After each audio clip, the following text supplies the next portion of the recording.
Hey, it's Marish. Just a really quick example that somebody brought to my attention that might be a little difficult for some people. Here's an equation where we have an odd number of hydrogens on one side and an even number of hydrogens on the other. So we have this 3 here and this 2 here. One thing you should always remember about equations when you're trying to balance them, odd numbers will usually bring you some difficulty. So one of the first things I like to recommend when you're trying to balance an equation with an odd number on one side and an even number on the other side is to first double the odd number to make it an even number. So we're going to start by making this a 2. By putting a 2 here, we make 6 hydrogens. And only pick one thing at a time to try and balance. Don't try and do 2 things at once. It's just going to overwhelm you and become a problem. So we have 6 hydrogens here. Now I have to come over here and make this side 6 as well. So we put a 3 here because 3 times 2 is 6 hydrogens. Now, after we've done that, we also have to look at our silicones, which is another thing. Pick one thing at a time, balance it, go back and forth until you balance everything. So we'll do the silicones now. Over here we now have 4 silicones. And over here we only have 1. So what we need to do here is make it 4. I'm going to put a 4 in front here, which will make 4 silicones. You'll also notice oftentimes when you do a chemical reaction, everything should be balanced before you go after oxygen. Oxygen likes to do a lot.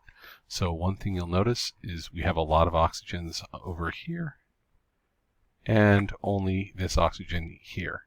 When you have a lot of oxygens doing a lot of different things, they're going with a silicone, they're going with a hydrogen, do them last. They will always be annoying if you try to do them first. So always do oxygen last. Now we've done silicone, we've done hydrogen. They're balanced on both sides. But oxygen over here is 8 plus, this doesn't look good, this looks awful, 3. That is a total of, in a poorly written plus sign, 11. And we've reached that awful, awful odd number. Odd is bad. So, the only way to balance this equation right now would be to take this 11, divide it by 2, and make a 5.5, which doesn't happen in reality. This is oxygen gas, and oxygen gas is always O2, so I can't take a half of it. If you ever feel the need, or if you ever get to the point where the only way to balance something is to put a 0.5, you can't do that. So what we do instead is we will double it. So we're going to do this, 11O2. So that's what we're going to put here eventually.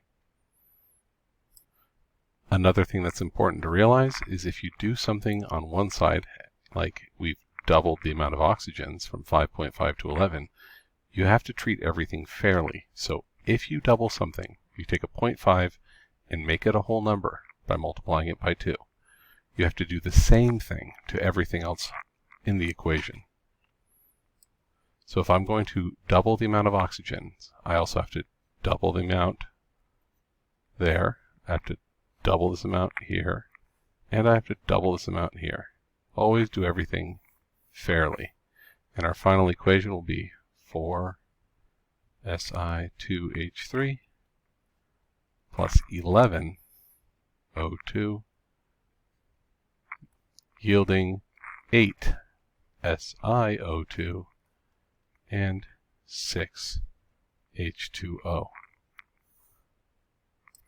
Check your work by looking at every element in the equation and making sure they're balanced on both sides. 8Si,